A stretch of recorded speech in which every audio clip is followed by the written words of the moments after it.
So Expeditionary Learning is really excited to share some of what we've been learning about curriculum design. Now we're teaching them how to be literate people, and I feel like that's always at the heart of what we're doing with this curriculum. I know that it's making a huge difference for kids. You still have to start with important content. We work with schools and districts to help them improve on existing curriculum or create new curriculum with the 4 T's in mind. So the 4 T's are it's a really simple framework we came up with. The T's are topic, task, target, and text.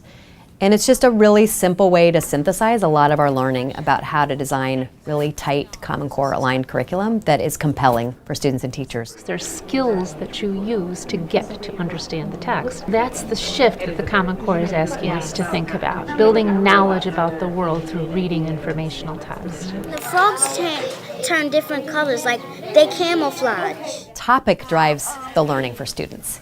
Kids are naturally curious, and the more they're interested and compelled by a topic, the more they're willing to work hard. You have to be mindful of keeping that in balance with my really hitting the rigor of the grade level expectations of the standards. They're going to have to think ahead about the kinds of topics that they're going to pick to lend themselves to the standards that they have. It's about the interrelationship between the 4, and so we spent a lot of time having the teachers get smarter about each T, but then also talking about how they interact with each other to make really strong curriculum. So then I wonder if it's target and topic are the drivers, and then task and text come from that. As I'm thinking about my students, I'm thinking about how the targets, the topic, the task, and the text all are interwoven into creating the perfect culminating experience for them. If I unpack the standard, then I know all the things I need to hit. And I think of the standards really as a scaffold for us. When I think about standards, it's sort of like somebody in the nation, whoever wrote the Common Core has stocked our fridge, has said, this is the diet that 3rd graders should have. And then it's the artistry of the teacher or a group of teachers to decide what meal am I going to make with those ingredients, with those standards. You just have to read the standards closely and understand, like, what is the essence of the standard? What is it really asking students to do? And then, what kind of text do I need to give them if I'm going to have them do this thing? You might even put 2 texts next to each other and say, they both help kids understand the role of Congress, but look, this one has all that spinach in it of RI6. I'm going to use that one instead. It's really critical that if we're assessing standards, it can't be based on kids' work in a final product. We want them to have this great final product, but we also need to find a way to make sure they're showing us they have the skill. In developing a task for the students, I need to be clear on what I expect them to be able to do, and they need to understand what they need to do. We noticed that they take the language from the standard and embed it right into the question itself. So at the top it says 4.2, summarizing the text, summarize what you think the reading is mostly about, and then the graphic organizer allows them to summarize within it. They're going to be reading a mentor text, which is a Choose Your Own Adventure novel, and then their mid-unit assessment, they're actually going to write the introduction to their narrative. They're also going to be adding that caption too, so we have a little bit of a W2 standard in here as well. I love the Choose Your Own Adventure. This makes me really happy. I just think 4th graders are going to totally dig that as a task.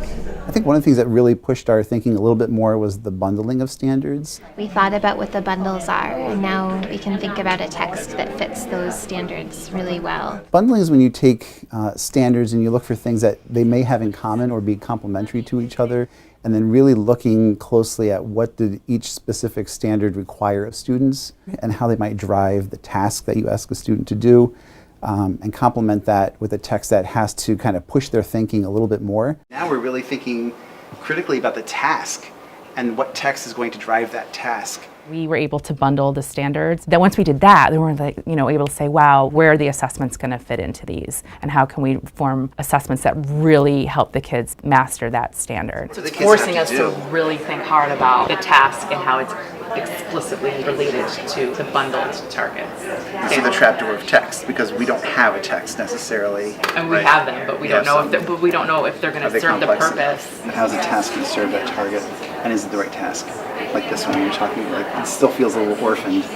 It's sticky. You can't pull one without tangling the others. What we're going to do is you are going to pretend you are 4th grade curriculum designers. What factors should play a part in selection of an anchor text for a learning expedition? Remember, the anchor text is just one of many texts kids will encounter, but sort of that centerpiece. Survival, growth, behavior, reproduction.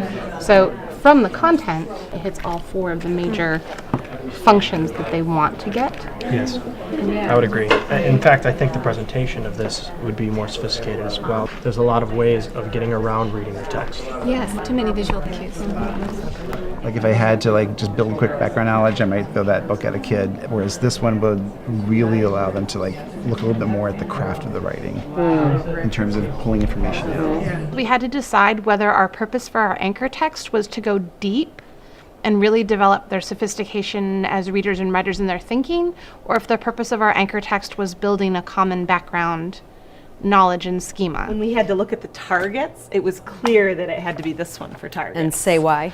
Well, because really 4.7, the information presented visually was for here, but the other 3, 4.1, 4.2, and 4.4, we felt like we could really get to more through here, especially with the main idea, because this had longer written piece about something, and it wasn't so, the titles weren't so clear about what it was about, whereas the titles were what the main idea was. So it just didn't work with the targets. Everything came back to that text and back to the standards and back to the task, and I didn't realize how interrelated or how important that choosing of the text really is. One of the purposes of this work is to put really powerful texts in kids' hands and to have kids use those texts to really understand the world. That's one of the things that I find most inspiring about this work. If you're really willing to wrestle with how the 4 T's interact with each other, I think you end up with just that very satisfying moment of creating something that's elegant and that really holds together. I just have such tremendous respect for teachers because the job is so hard, it's so multifaceted, there's so many decisions you make every day with students. They're just constantly trying to push their craft for the sake of kids.